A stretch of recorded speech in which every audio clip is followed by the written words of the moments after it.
This room may look pretty bare, and that's because it is. Just moved in to this room with, just put some lights here and there and wanted to test out this room and see what it would be like for a studio. So if you guys want to see a studio tour after I set up the studio, then comment down below. We're going to go through everything you need to know on how to get cinematic video with your Canon R8. All these settings are the best setting for getting the most out of your image. So starting with frame rate is, I like to do 24 frames or 60 frames for slow-mo.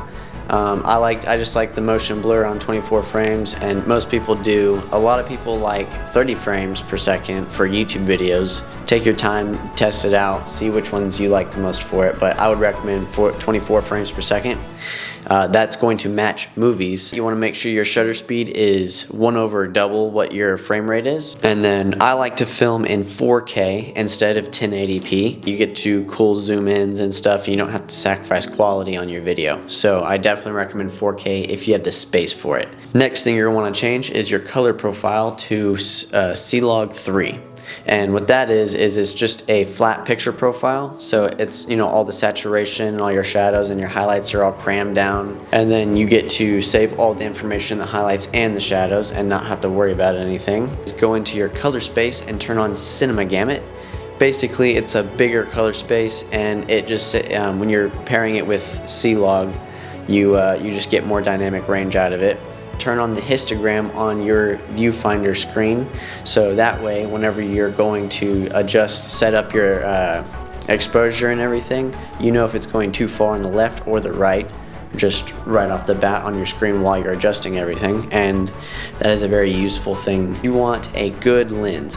Usually if I'm going for a cinematic look, I will go with a lens that has a really good f-stop. So this one is a maximum aperture of 2.8, and I don't necessarily go all the way down to 2.8 or 1.8. If you go all the way as wide open as you can go with the lens, it's not usually as sharp as it could be.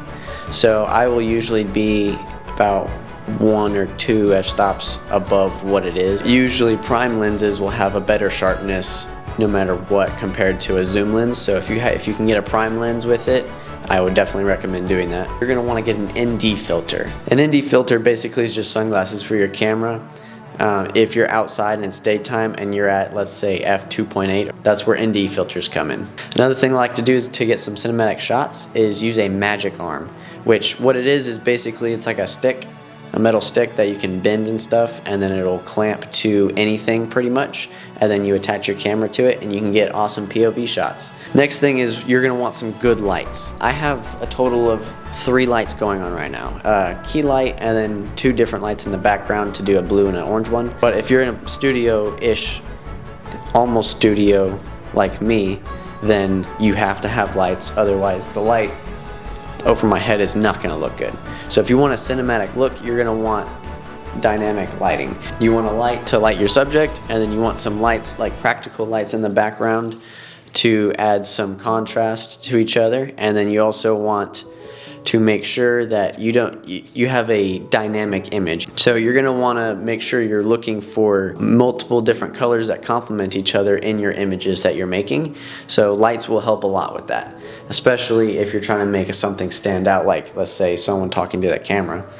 A key light is very useful because it separates me from all of that. Next thing you want to get is a microphone. Definitely invest in a decent microphone. It doesn't have to be super expensive, but you want one that can clearly get what you're, get the audio you need and not have any bad sounding stuff happening with it. What you're definitely going to want to do is mix up your angles. So you're going to want to get some wide angles, close-up angles, some POV shots, some insert shots, and then some other angles that would be nice to throw in if you're doing a dialogue scene, is shooting over the shoulder.